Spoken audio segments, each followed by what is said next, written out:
नमस्कार मित्रांनो, स्वागत आहे तुमचं या डेटाच्या अनालिसिस व्हिडिओमध्ये. तर मित्रांनो, आपण जो डेटा बघतोय तो 14 तारखेच्या मार्केटसाठी बघतोय आणि 14 तारखेचा मार्केटचा जो डेटा आहे तो कसा आलाय तो आपण बघतोय.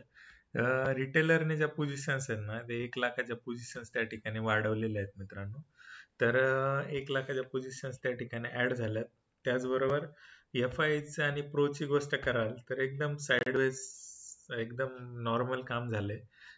कॉलवर पण काम झाले, पुटवर काम झाले. दोन्ही साईडने एक बॅलन्स डेटा त्या ठिकाणी बघायला मिळतोय. पोझिशन 10-10, 12-12% वाढवून आल्यात, पण तरी डेटामध्ये फार असा हेवी चेंजेस जे आहेत ते बघायला नाही मिळाले. थोडासा जो निगेटिव्ह साईडला आला डेटा, पण इट्स ओके. त्याने फार वेगळा काय असा फरक पडेल असं नाही. तर डायरेक्शन जी आहे ती साईडवेज आहे. दोन्ही साईडला मुवमेंट होऊ शकतात.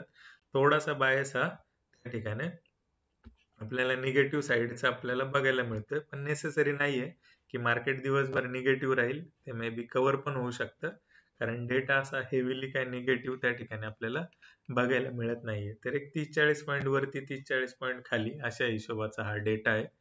तर आय होप मित्रांनो, शॉर्ट व्हिडिओ अनालिसिस हे तुम्हाला आवडते आणि त्या हिशोबाने तुम्ही प्रेम देताय. सबस्क्राईब केलं नसेल तर आत्ताच सबस्क्राईब करून ठेवा आणि अशाच डेटाच्या अनालिसिससाठी चॅनलवर राहा.